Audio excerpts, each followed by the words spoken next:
ಈ jeweller association ಮತ್ತು ಈ ಜ್ಯುವೆಲರ್ ಸಂಬಂಧಪಟ್ಟಂತೆ ಎಲ್ಲ ಕಾರ್ಯಕರ್ತರ ಅಸೋಸಿಯೇಷನ್ನ ಒಂದು ಈ ನಮ್ಮ Bagalkot union of merchant and entrepreneurs association ವತಿಯಿಂದ ಒಂದು ಸಭೆ ಕರೆಯನ್ನು ನಾವು ಹೇಳಿದ್ವು. ಆ ಪ್ರಕಾರ ದಿನೇಶ್ ವಾಸೆ ಅವರು ಈ ಸಭೆಯನ್ನು ತಿಳಿಸಿದ್ದಾರೆ. ಈ ಸಭೆಯಲ್ಲಿ ವೇದಿಕೆಯನ್ನು ಹಂಚಿಕೊಂಡಂತ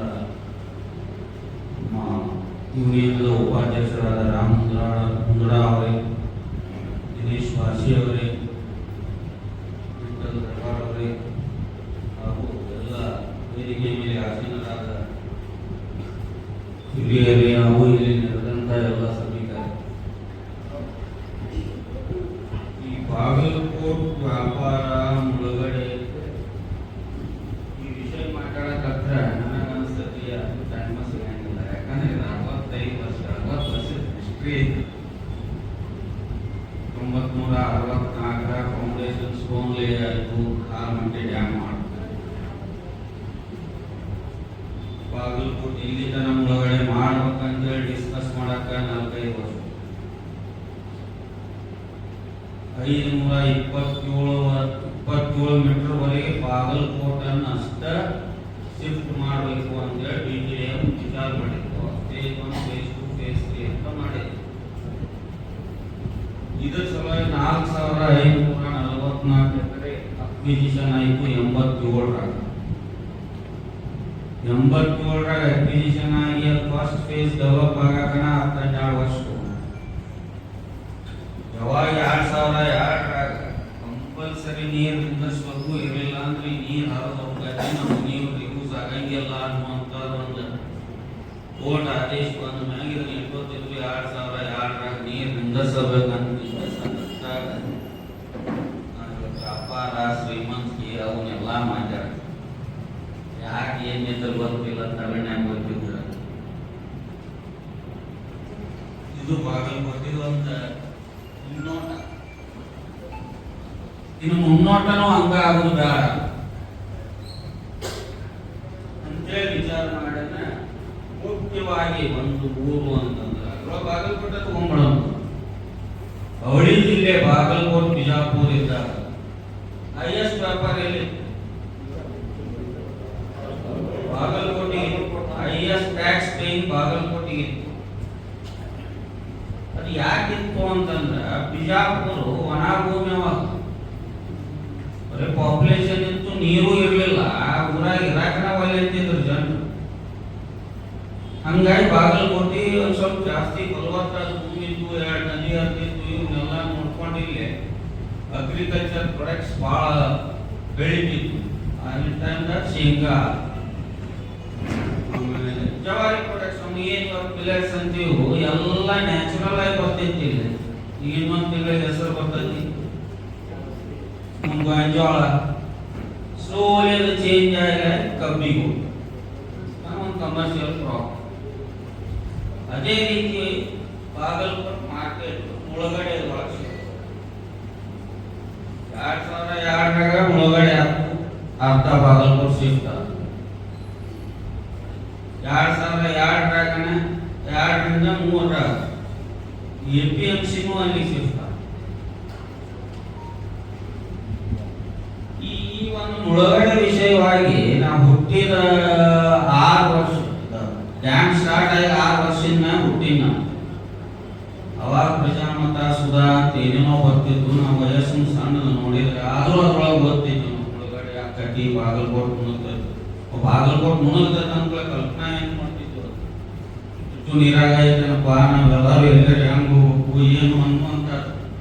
ಅವಾಗ ಇಷ್ಟು ವ್ಯವಸ್ಥಿತವಾಗಿ BTD ಐತೆ ಕಲ್ಪನಾ ಬರ್ತೈತಿ. ಸಣ್ಣ ಹುಡುಗರು ಮುಂದೆ ಊರು ಮುಳುಗ್ತದ ಅಂದ್ರೆ ಏನಂತಾರ, ಅಯ್ಯಪ್ಪ ಏನಾಗತಿ ಅನ್ನೋ. ಇದು ನಾವು ಅದ್ರ ಜೋಡಿನ ಬಂದ್ಬಿಟ್ಟಿವಿ ಅಂತ ಅನ್ನೋದಕ್ಕೆ ನಾ ಇಷ್ಟೆಲ್ಲ ವಿಸ್ತಾರವಾಗಿ ಬಾಗಲಕೋಟೆ ಕೇಳಾಕತ್ತೀನಿ. ಆ ಟೈಮ್ ಒಳಗೆ ಏನಾಗ್ತಿತ್ತು, ಇದೇನ್ ಬಾಗಲಕೋಟೆ ನಮ್ಮ ಊರನ್ನು ಕಟ್ಟಿದ್ರು ಮೊದಲಿನ ಹಿರಿಯರು. ಅಗಸಿಯಿಂದ ಸ್ಟಾರ್ಟ್ ಆಗ್ತದೆ, AC ಆಫೀಸಿಗೆ ಮುಗಿತು. ಅಗಸಿಯಿಂದ ಮನೆಗಳು ಸ್ಟಾರ್ಟ್ ಆಗ್ತಿದ್ದು. ರೈತರ ಅಗಸಿ ಭಾಗದ ಇನ್ನು ಮದುವೆ ಆಯಿತು, ನಮ್ಮ ದವಸ ಧಾನ್ಯಗಳನ್ನು ತರುತ್ತಿದ್ರು. ಇಲ್ಲಿ ಸ್ವಲ್ಪ ಮುಂದೆ ಹೋದ್ರೊಳಗೆ ಬರೋಕ ಗುಡಿ ಇತ್ತು, ನಮಸ್ಕಾರ ಮಾಡಿ ಬರ್ತಿದ್ರು. ಅಲ್ಲಿಂದ ಹಡಪ್ಪ ಹಾಸ್ಪೇಟ್ ಇತ್ತು, ಒಕ್ಕರ್ದ ಮಾಲ್ ಇಳಿಸ್ತಿದ್ರು. ಹಳಪಿ ಅಂಗಡಿ ಬಂದು ಕೇಸಿ ಮುಂಜಾನೆ ನಮಗ್ ಗೊತ್ತೈತಿ, ನಾನಾ ಅಂಗಡಿಯಾಗ ಕುಂದಿರ್ತಿದ್ದೆ. 500 ರೂಪಾಯಿ ಸಂತಿಗೆ ಕೊಡ್ರಿ ಅಂತೇಳಿ ಒಂದು ದಿವಸಕ್ಕೆ ನಮ್ಮ ಅಂಗಡಿ 60 ರಿಂದ 70 ಮಂದಿ ರೈತರು ಮುಂಜಾನೆ ಬಂದ್ರೆ ಒಬ್ಬೊಬ್ಬ 500 ರೂಪಾಯಿ ಇಸ್ಕೊಂಡು ಹೋಗ್ತಿದ್ದ. ಇದು ನನ್ನ ಅಂಗಡಿ ಬಂದಾಗ 35-40 ಸಾವಿರ ರೂಪಾಯಿ ನಮ್ಮ ಅಂಗಡಿಯಿಂದ ಮುಂಜಾನೆ 500 ರೂಪಾಯಿ ಅಡ್ವಾನ್ಸ್. ಅದೇ ರೀತಿ ಬಾಗಲಕೋಟೆ 40 ರಿಂದ 50 ಅಂಗಡಿ, 3.5-4 ಲಕ್ಷ ರೂಪಾಯಿ ಒಂದೊಂದು ಅಂಗಡಿಯಿಂದ ರೈತರ ಕೈಯಾಗ ಕೊಟ್ಟಿದ್ದು.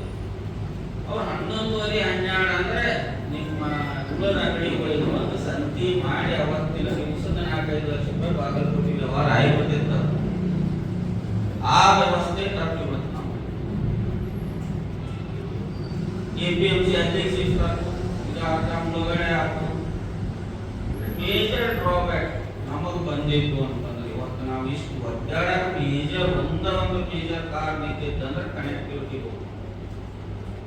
ರತ್ನಗಿರಿ ಕ್ರಾಸ್ ಇಂದ ಬಾಗಲಕೋಟೆ ಬರಕ್ 10 ನಿಮಿಷ ಬರ್ತಿದ್ವಿ, ಶಿರೂರ್ಲಿಂದ ಬಾಗಲಕೋಟೆ ಬರಕ್ 10 ನಿಮಿಷ.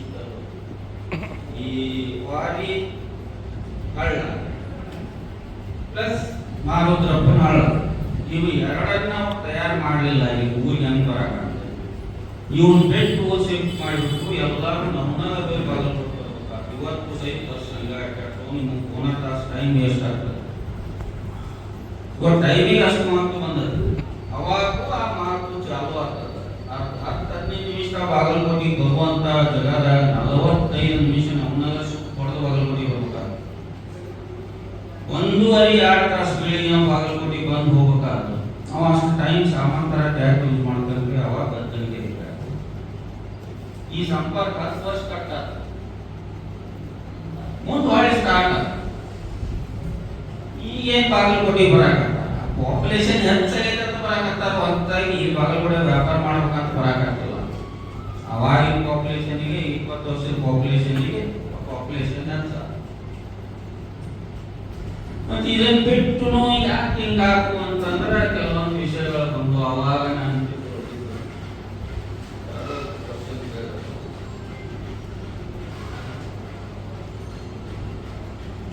ಸೆಕ್ಟರ್ ವೈಸ್ ಬಿಸ್ನೆಸ್ ಪ್ರಾಬ್ಲಮ್ ಇತ್ತು, ಪೊಲೀಸರ ಕಿರಿಕಿರಿನೂ ಇತ್ತು. ಪೊಲೀಸರಿಗೆ ಸಾಕಷ್ಟು ನಾವು ಹೇಳಿಲ್ಲ ಅಂತಲ್ಲ, ಅವ್ರು ನಮ್ಮದು ನಮಗೆ ಹೇಳ್ತಾರ. ಅದನ್ನ ಹೆಲ್ಮೆಟ್ ಬಗ್ಗೆ ಮಾತಾಡಿದ ನಾನು, ನೀವು ಹೆಲ್ಮೆಟ್ ಹಾಕ್ರಿ, ನಾವು ಯಾವ ಪೇಪರ್ಸ್ ನೋಡಂಗಿಲ್ಲ.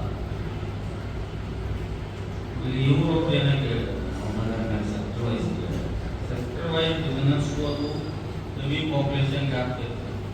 ಆಮೇಲೆ ನೀವು ಮನೆ ಒಳಗೆ ಅಂಗಡಿ ಆಗ್ಯಾವ ಬಂದು ಅದೇ ರೀತಿ ಒಳಗೆ ನಮ್ಮದ 3ನೇ ಯೂನಿಟ್ನಾಗ ಆಗಬಾರ್ದು ಅನ್ನೋದಕ್ಕನ ನಾವು ಇದನ್ನ ರೋಡ್ ಸೈಡ್ ಎಷ್ಟು ಜಾಗ ಐತೆ ಅಷ್ಟು ಇಷ್ಟು ಕಮರ್ಷಿಯಲಿ ರಿಸರ್ವ್ ಮಾಡಿ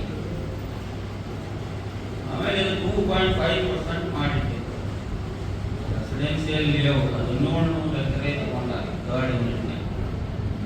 ಆ 3rd ಯೂನಿಟ್ 1700 ಎಕರೆಯನ್ನು ಸಹಿತ ಇವರು ರೆಸಿಡೆನ್ಸಿಯಲ್ ಅಂತ ಮಾಡಿರ್ತಾರೆ. ರೆಸಿಡೆನ್ಸಿಯಲ್ ಲೇಔಟ್ ಮಾಡುವಂತ ಮಂದಿಗೆ ರಿಯಲ್ ಎಸ್ಟೇಟ್ ಮಾಡೋದು ಇರ್ಬೋದು ಇಲ್ಲಿ ಮೋಸ್ಟ್ಲಿ, ಅಥವಾ ಹೊಲ ಹಾಕೊಂಡು ತಮ್ಮದ ಊರಾಗ ಬಂದ ತಮ್ಮದೇ ಬೇನೆ ಮಾಡಬೇಕು.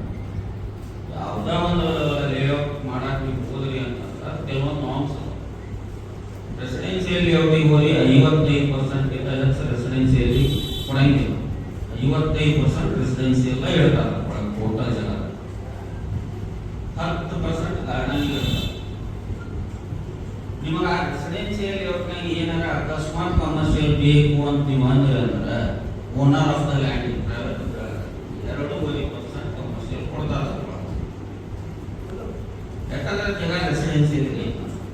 ಅದೇ ರೀತಿ ಒಳಗೆ 1300 ಎಕರೆ ವಿಚಾರ ಮಾಡಿದ್ರು.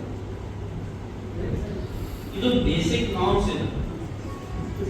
ಟೌನ್ಶಿಪ್ಗೆ ಏನಿದೆ ನಾರ್ಮ್ಸ್, ಆ ಟೌನ್ಶಿಪ್ ತೆಲೆಯಾಗ ಹಾಕೊಳ್ಳಿಲ್ಲ. ಬಾಗಲಕೋಟೆ ಕಿತ್ತಿ ಯಾಕಂತಾರ ಅದು ಟೌನ್ಶಿಪ್ ಆಗ್ತದೆ. ಒಂದು ಟೌನ್ಶಿಪ್ ಡೆವಲಪ್ ಆಗ್ಬೇಕಾದ್ರೆ ಏನೇನು ಬೇಕು? ಒಂದು ಟೌನ್ಶಿಪ್ ಡೆವಲಪ್ ಆಗ್ಬೇಕಾದ್ರೆ ಮೇಜರ್ಲಿ ಎದ್ರ ಸಮಚಿಪ್ ಮಾಡಕತ್ತೀರಿ ಅವ್ರಂತೂ ಫಸ್ಟ್, ಅದ್ರ ಜೊತೆಗೆ CS ಸೈಟ್ಸ್ ಬೇಕಾಗ್ತವೆ. ಸಿವಿಲ್ ಕಮ್ಯುನಿಟಿ CSI ಎದಕ್ಕೆ ಬೇಕಾಗ್ತಾವೆ?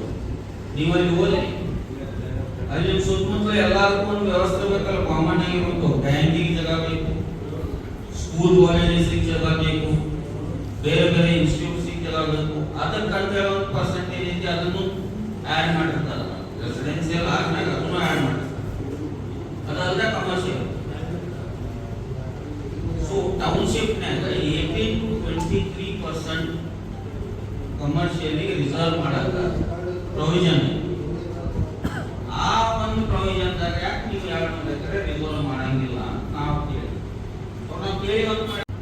ಮುಂದೆ ಟೌನ್ ಪ್ಲಾನಿಂಗ್ ಅವರು ಒಂದು ಸ್ವಲ್ಪ ಅಡಚಣೆ ಮಾಡಿದ್ರು. ಇಲ್ಲ ನಾವು 2.5% ಅಷ್ಟೇ ಕೊಡ್ತೀವಿ ಅಂತ. ಬಟ್ ಅವ್ರ ಟೆಂಡರ್ ಕಡೆ ಅವಶ್ಯಕತೆ ಅದು ಏನೇನೋ ಆಗಿರ್ತದ. ಅವು ರಾಜಕೀಯವಾಗ್ಯಾವು, ಅಧಿಕಾರಿಗಳ ಕೈಯಾಗ್ಯಾವು, ಅವನ್ನೆಲ್ಲ ಬಿಟ್ಬಿಡು. ಈ ಸದ್ಯಕ್ಕೆ ನಮಗಿರೋ ತೊಂದರೆಗಳನ್ನು ನಿವಾರಣೆ ಮಾಡ್ಕೊಳಕ್ ಸರ್ಕಾರನ ನಮಗೆ ಹೆಲ್ಪ್ ಮಾಡಬೇಕು. ನಾವು ಸರ್ಕಾರಕ್ಕೆ ಒತ್ತಡ ಹಾಕ್ಬೇಕು, ಅಂದಾಗ ನಿವಾರಣೆ ಆಗ್ತದೆ. ಸರ್ಕಾರಕ್ಕೆ ಯಾವುದು ದೊಡ್ಡದಲ್ಲ. ಯಾಕಾಗಂಗಿಲ್ಲ ನಾವು ಹೌದ್ರಿ 79 AB ಹೊಲ ತಗೊಳಕ್ 79 AB ಇರುವುದರಿಂದ ಎಲ್ಲಿಯೂ ನೀವು ಹೊಲ ತಗೊಳಕ ಸಾಧ್ಯ ಇದ್ದಿಲ್ಲ. ಅದನ್ನ ತೆಗೆದಾಕ ಹೋದ್ರು ಸರ್ಕಾರದವರು. ಅದು ಇವತ್ತಿಂದ ನೀವು ಇಂಡಸ್ಟ್ರಿ ಡೆವಲಪ್ ಆಗಕ್ಕೆ ಸಾಧ್ಯ ಇದ್ದಿಲ್ಲ. ಒಬ್ಬನಿಗೆ ಇಷ್ಟ ಎಕರೆ ಇರಬೇಕು, ಅಗ್ರಿಕಲ್ಚರ್ ಇದ್ದವನ ಹೊಲ ತಗೋಬೇಕು, ಇವನ್ನೆಲ್ಲ ಮಾಡ್ಕೊಂಡು ಹೋದ್ರೆ ಮತ್ತೆ ಡೆವಲಪ್ ಆಗೋದು ಯಾವಾಗ? ಅದಕ್ಕೆ 79 AB ಅಬೋಲಿಷ್ ಮಾಡಿ. ಹಂಗ ಬಾಗಲಕೋಟೆಗೆ ನಿಮ್ಮದು ಏನು ಐತಿ, ನಿಮ್ಮ ರಿಕ್ವೈರ್ಮೆಂಟ್ ಏನೈತಿ, ಇದು ಕರೆನ ಹೌದಪ್ಪ ಇದು ಬೇಕಾಗೈತಿ ಅಂತ ಅನಿಸ್ತಂದ್ರೆ ಅವ್ರು ಯಾಕೆ ಅದನ್ನ ಪ್ಲಾನ್ ಚೇಂಜ್ ಮಾಡಂಗಿಲ್ಲ, ಯಾಕೆ ಹೊಸ ನೋಟಿಫಿಕೇಶನ್ ಮಾಡಿಸಂಗಿಲ್ಲ? ಆ ನಿಟ್ಟಿನ ಪ್ರಯತ್ನ ಮಾಡಾಕ ಅಂತೀವಿ. ಅದು ಏನೋ ಒಂದು 100% ಆಗೈತಿ ಅಂತ ತಿಳ್ಕೊಬೇಡ್ರಿ. ಕರೆ ಆಗೈತಿ, ಅಪ್ರೂವ್ಡ್ ಇಲ್ಲ. ಎಷ್ಟೋ ಮಂದಿ ಪ್ರಶ್ನೆ ಇರ್ತದ, ಹಂಗ ಹೇಳ್ತಾರೆ, ಅಪ್ರೂವ್ಡ್ ಆಗಿಲ್ಲ. ಬಟ್ ಅಪ್ರೂವಲ್ ಹೋಗೈತ. ಇಷ್ಟ ಅವ್ರು ವಿಚಾರ ಮಾಡ್ಕೊಂಡು ಕೇಸಿಂದ ಈ ಊರಿಗೆ ಅವಶ್ಯಕತೆ ಐತಿ ಅನ್ನೋದು ಅವ್ರ ಮನವರಿಕೆ. ಶ್ರೀನಿವಾಸ್ ಅವ್ರು ಹೇಳಿದ್ರು ಯಾರ್ಯಾರು ಪ್ರಯತ್ನ ಮಾಡಿಲ್ಲ ಅಂತ ಹೇಳಿ ಅವ್ರು ಮಾಡ್ಕೊಂತ ಹೊಂಟು. ನಾ ಇಷ್ಟೆಲ್ಲ ಮಾಡಕ್ಕಾಗಿ ನಿಮ್ ರಿಕ್ವೈರ್ಮೆಂಟ್ ನನಗೆ ಗೊತ್ತಿಲ್ಲ ಅನ್ನುವಂತ ಪರಿಸ್ಥಿತಿ ಬಂದ. ಅವಾಗ ಅವ್ರ ಅವಾಗ ಬಂದ ನೀವು ನಾವು ಇನ್ನು ಯಾರ್ಯಾರು ಅದ್ರೊಳಗೆ ಎಕ್ಸ್ಪರ್ಟ್ಸ್ ಅದರ ಇಷ್ಟು ಕೂಡ್ಕೊಂಡು ಈ ಒಂದು ಬಾಗಲಕೋಟೆಗೆ ಯಾವ ರೀತಿಯಿಂದ ಸುಸಜ್ಜಿತ ಮಾರ್ಕೆಟ್ ಮಾಡ್ಬೇಕು, ಆ ರೀತಿ ಒಳಗೆ ನಾವು ಇಷ್ಟು ಕೂಡಿ ಕೆಲಸ ಮಾಡೋಣ ಅಂತ ಹೇಳ. ಇಂಥ ಒಂದು ವ್ಯವಸ್ಥೆ ನೀವು 30-40 ವರ್ಷದ ಹಿಸ್ಟ್ರಿ ಹೇಳಿದ್ರೆ ಬಾಗಲಕೋಟೆ ಕೂಡಿ ನಾವು ಇದನ್ನ ಮಾಡ್ಬೇಕನ್ನುವಂಥದ್ದು ಯಾರು ಬರಲಿಲ್ಲ ಆ ಟೈಮ್ ಒಳಗೆ. ಯಾಕಂದ್ರೆ ಅದ ಟೈಮ್ ಐತ್ರಿ.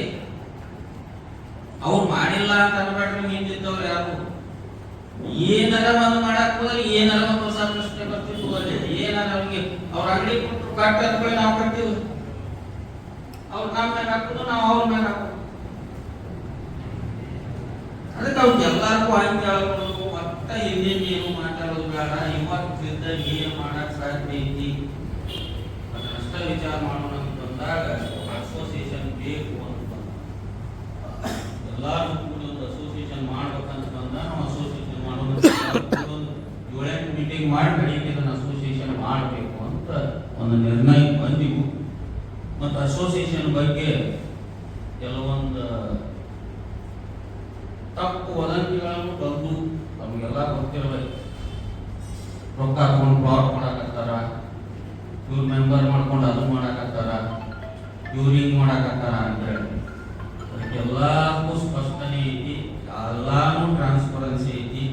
ಯಾವುದೇ ರೀತಿಯಿಂದ ನಾವು ಪ್ಲಾಟ್ ತಗೋತೀವಿ ಅಂತೇಳಿ ಇವತ್ತು ನಾವು ಹೇಳಕ್ ಸಾಧ್ಯ ಇಲ್ಲ. ಅಕಸ್ಮಾತ್ ನಾನು ಮುಂಜಾನೆ ಪ್ಲಾಟ್ ರೆಡಿ ಆದ್ರೂ ಸಹಿತ BTD ಕೊಡಕ್ಕಾಗಂಗಿಲ್ಲ. ನಾವೇನು ಹೇಳಕತ್ತೀವಿ BTD ಅವರ ಅದನ್ನ ಮಾಡಿದ್ರು ಸಹಿತ ಕೊಡಕ್ಕಾಗಲ್ಲ. ಯಾಕಂದ್ರೆ ಗೌರ್ಮೆಂಟ್ ಗೈಡ್ಲೈನ್ಸ್ ಕೊಟ್ಟರು. ಆ ಗೌರ್ಮೆಂಟ್ ಡಿಸೈಡ್ ಮಾಡ್ತದೆ ಯಾವ ರೀತಿ ಒಳಗೆ ಅವ್ನು ಹಂಚಬೇಕು, ಯಾರಿಗೆ ಹಂಚಬೇಕು, ಹೆಂಗೆ ಹಂಚಬೇಕು ಅನ್ನೋದು ಗೌರ್ಮೆಂಟ್ ಎವ್ರಿ ಒಂದು ಪ್ರೊಜೆಕ್ಟಿಗೆ ಒಂದು ಗೌರ್ಮೆಂಟ್ ಗೈಡ್ಲೈನ್ಸ್ ಕೊಡ್ತಾರೆ. ಬಟ್ ನಾವೇನು ಹೇಳಿದ್ವಿ, ಇನ್ನು ಸರ್ಕಾರಕ್ಕೆ ರೊಕ್ಕ ಕೇಳಿ ಕಟ್ಟಿಸ್ಕೊಡ ಅಂದ್ರೆ ಸರಳ ಹೂ ಅಂತಾರೋ ಇಲ್ಲೋ ಸರ್ಕಾರ ಅದು ಆಗ್ತದೋ ಇಲ್ಲ ಅಂತೇಳಿ ನಾವು ವಿಚಾರ ಮಾಡಿದ್ದು. ನಾವು ಖರೀದಿ ಮಾಡ್ತೀವಿ, ಒಂದು ಅಂಗಡಿ ಕಟ್ಟಿಸ್ಕೊಟ್ಟಿ ಅದನ್ನು ನಾವು ಖರೀದಿ ಮಾಡ್ತೀವಿ, ಒಂದು ರೀಸನೇಬಲ್ ರೇಟ್ ಫಿಕ್ಸ್ ಮಾಡಬೇಕು. ಅದರ ಪ್ರಕಾರ ಎಲ್ಲರಿಗೂ ಖರೀದಿ ಮಾಡಕ್ಕೆ ತಾಕತ್ತು ಮಾಡ್ತಾರೆ. ಮತ್ತು ತಾಕತ್ತು ದೊಡ್ಡ ತಾಕತ್ತು ಆಗ್ತದೆ. ಸಪೋಸ್ ಎವರೇಜ್ ಅಲ್ಲಿ ನಾನು ನೋಡಿದ ಪ್ರಕಾರ ನನ್ನ ಕಡೆ ಡಾಟಾ ಬಂದಿದ್ದು ಮೋಸ್ಟ್ಲಿ ನೀವೆಲ್ಲರೂ ನಿಮ್ಮ ಒಂದು ಫಾರ್ಮ್ ದುಡ್ಡು ಕೊಟ್ಟಿರಿ, ಎಷ್ಟು ರಿಕ್ವೈರ್ಮೆಂಟ್ ಐತಿ ಏನೈತಿ ಅಂತ ದುಡ್ಡು ಕೊಟ್ಟಿಲ್ವ? ಎಷ್ಟು ಮಂದಿ ಕೊಟ್ಟಿಲ್ಲ? ನಾನು ಕೊಟ್ಟಿಲ್ಲ, ಮೆಜಾರಿಟಿ ಮಂದಿ ಕೊಟ್ಟಾರ. ಅದ್ರ ಮ್ಯಾಗ ಎವರೇಜ್ ತೆಗಿತೀರಿ ನೀವು ಕೊಟ್ಟ ಫಾರ್ಮ್ ಪ್ರಕಾರ Bagalkot 2 lakh square feet requirement. ಅಂದ್ರೆ ಈಗ ಇದ್ದಿದ್ದು ನೀವೇನು ಅಂಗಡಿ ಮಾಡ್ಕೊಂಡು ಅದೇ ಹೆಚ್ಚು ಕಡಿಮೆ 2 ಲಕ್ಷ ಸ್ಕ್ವೇರ್ ಫೀಟ್ ಆಗತ್ತೆ. ಈಗ ನಾವೇನು 200 ಎಕರೆ ಕೇಳಿವಲ್ಲೇ 6 ಲಕ್ಷ ಸ್ಕ್ವೇರ್ ಫೀಟ್ ಜಾಗ ಅವೈಲೇಬಲ್. 6 ಲಕ್ಷ ಸ್ಕ್ವೇರ್ ಫೀಟ್ ಜಾಗ ಅವೈಲೇಬಲ್. ಈಗ ಏನು ನೀವು ಮಾಡ್ತಾರ ಅದ್ರೊಳಗೆ ಮಾಡಿ ಒಂದು ಪ್ರೆಸ್ ಮೀಟ್ ಬಂತು, ಇದು ಸಂತ್ರಸ್ತರಿಗೆ ತ್ರಾಸ ಮಾಡಿದ್ರೆ ಮತ್ತೆ ಅಕ್ವೈರ್ ಮಾಡಕ್ಕೆ ಹೋಗಿ ಬರ್ತೈತಿ ಅಂತ ಒಬ್ಬರು ಅದ್ರ ಬಗ್ಗೆ ಪ್ರೆಸ್ ಮೀಟ್ ಮಾಡಿದ್ರು. ಅವ್ರು ಕಳಕಳಿಯಿಂದನೇ ಮಾಡ್ಯಾರ, ಸಂತ್ರಸ್ತರಿಗೆ ಹಾರ್ಮ್ ಆಗಬಾರ್ದು ಅಂತ ಮಾಡ್ಯಾರ. ಇದನ್ನ ನೀವು ಎಲ್ಲರಿಗೂ ಅರ್ಧ ಕೊಡ್ಕೊಂಡು ಹೋದ್ರೆ ಮತ್ತೆ ಅಕ್ವಿಜಿಷನ್ ಮಾಡೋ ಪರಿಸ್ಥಿತಿ ಬರ್ತದ ಅಂತೇಳಿ ನಿಮಗೆಲ್ಲರಿಗೂ ಗೊತ್ತಿರಲಿ. ಈ ಸದ್ಯಕ್ಕೆ ಇವ್ರು ಏನು ಹೊಸ ಪ್ಲಾನ್ ಮಾಡ್ಯಾರ ಅದ್ರೊಳಗೆ 22,725 ವಾಟ್ ಆಗ್ತಾವ ಅಂತೇಳಿ ನನಗೆ RTI ನನ್ನ ಕಡೆ 22,754 ವಾಟ್. ಅದ್ರೊಳಗೆ ಅವ್ರು ಈ ಸದ್ಯಕ್ಕೆ ಮುಳುಗಡೆ ಆದ ಮನೆಗಳಿಗೆ ಹಂಚು 7,000 ಪ್ಲಾಟ್, ಹೆಚ್ಚು ಕಡಿಮೆ 15,000 ಸ್ಕ್ವೇರ್ ಫೀಟ್ ಪ್ಲಾಟ್ ಜಾಗ ಅವೈಲೇಬಲ್ ಐತಿ. ಅದ್ರೊಳಗನ ನಾವು ಇದನ್ನ ಕೇಳಿದ್ದು 200. ಈಸಿಲಿ ಅವೈಲೇಬಲ್ ಐತಿ. ಪ್ಲಾಟ್ ಸಿಗತೈತೋ ಇಲ್ಲೋ, ನಾವು ಅದನ್ನ ಹಾಕಿದ್ರೆ ಸಿಗತೈತನೋ, ನಾವು ಮೆಂಬರ್ಶಿಪ್ ಆದ್ರೆ ಸಿಗತೈತನೋ, ಇವೆಲ್ಲ ಡೌಟ್ಸ್ ತೆಗೆದುಬಿಡ್ರಿ. ಎಲ್ಲರಿಗೂ ಜಾಗ ಸಿಗ್ತದೆ. ಜಾಗ ಸಿಗುದು ಅಂಗಡಿ ಸಿಗುದು ದೊಡ್ಡದಿಲ್ಲ. ಅಂಗಡಿ ಮೇಲೆ ಬೇಕಾದ್ರೂ ಕೊಡ್ತಾರ, ಏನಾರು ಮಾಡ್ತಾರ. ವ್ಯಾಪಾರ ಖರೀದಿ ಮಾಡ್ತೀರಿ, ಅಂಗಡಿ ಖರೀದಿ ಮಾಡ್ತೀರಿ. ವ್ಯಾಪಾರ ಯಾಕೆ ಖರೀದಿ ಮಾಡಕ್ಕಾಗ? ವ್ಯಾಪಾರ ಹೆಂಗೆ ಖರೀದಿ ಮಾಡೋದು? ವ್ಯಾಪಾರ ಕೆಲವೊಂದು ಟೈಮ್ನಾಗ ಮಾಡ್ತೀವಿ. ನನ್ನ ಮಕ್ಳು ಅಂಗಡಿಯಾಗ ಇದ್ದವಂಗ ಒಳಗೆ ಹೋಗೋದ್ನಾಗ ಆಸೆ ತೋರಿಸ್ತಾರೆ, ಭಾಳ ₹10 ಕಡಿಮೆ ಕೊಡಕ್ಕೆ ಮಕ್ಕಳು ಮುಚ್ಚನ್ ಮಾಡ್ಕೊಳಕ್ಕೆ ನಾವು ಒಳಗೆ ಕರೀತೀವಿ. ವ್ಯಾಪಾರ ಅಭಿವೃದ್ಧಿ ಆಗುತ್ತೆ. ವರ್ಷಕ್ಕೆ ಎವರೇಜ್ ಒಂದು ಗ್ರೋತ್ ಇರ್ತದೆ 10%, 20% ಅಂತ. ಆ ಗ್ರೋತ್ನ ಪಡೆದಾಡ್ಬೇಕು ನಾವು. ಮಕ್ಕಳನ್ನ ಏನು ವ್ಯಾಪಾರ ಮಾಡ್ತಾನ ಪಡೆದಾಡಬಾರ್ದು. ಏನು ಈ ವರ್ಷ 2 ಲಕ್ಷ ವ್ಯಾಪಾರ ಆಗೋದು, ಮುಂದಿನ ವರ್ಷ 2,10,000 ವ್ಯಾಪಾರ ಆಗತ್ತೆ ಮಾರ್ಕೆಟ್. ಆ 10,000 ಒಳಗೆ ನಾ ಎಷ್ಟು ಕಸ್ಕೋತೀನಿ? ಬಿಕಾಸ್ 2 ಲಕ್ಷಕ್ಕೆ ಎಲ್ಲ ಸ್ಯಾಟಿಸ್ಫೈ ಆಗ್ತಿರಲಿಲ್ಲ. ಅಮೆಝಾನ್, ಫ್ಲಿಪ್ಕಾರ್ಟ್ ಆಯ್ತು, ಅವ್ರೊಂದು ಆಟ ಆಡಿದ್ರ.